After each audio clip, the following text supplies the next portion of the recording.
Hi, it's Kathy, Crafty Chica. I recently made these super cool purse mirrors using UV resin, and I thought I would share the technique with you. Now, I bought the purse mirrors on Amazon in bulk, and then I used tacky glue to apply my illustrations that I had printed on glossy photo paper. So make sure they are firmly down and all the edges are sealed nice and flat. And then I busted out my Sharpie acrylic markers. I love these things, and I was kind of in a hurry, so I made these as table mate gifts for the recent Go Wild conference, and I only had about, I don't know, maybe an hour to get all of these done. So this worked really well using the acrylic paint pens, and some of them needed 2 coats like the yellow, but overall they came out nice and solid and opaque. I am all about batch production, so I did backgrounds on every single mirror, and then I went in to do the accents using contrasting colors.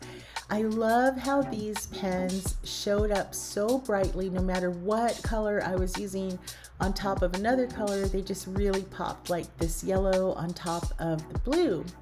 And I'm sure you could use any type of acrylic paint pens, but this was my first time trying these Sharpie paint pens, and I really love them a lot. I'll be using them on a lot of other projects. If you don't have them, you could try other paint pens. You could even use craft paints and brushes.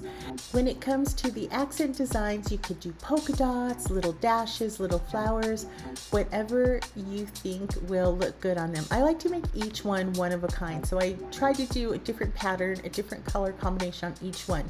Go through the tops of these and cut away any excess paper that might be hanging over the edge. Make sure the image is nice and sealed down, and now it's time to apply a thick coat of UV resin. Put on a glove and use your finger to move it around, but be careful not to get the UV resin on the hinge of where the mirror will open, because you want it to be functional.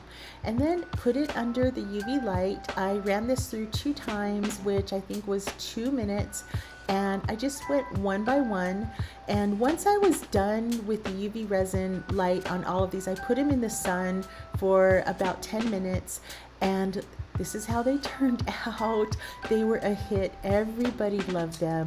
I'll put the links to all the supplies in my description, or I have them tagged also here in my video. Thank you for watching. Let me know if you try this project. Let me know what you think of it. Don't forget to like, share, and subscribe, and visit craftychica.com for even more crafty ideas.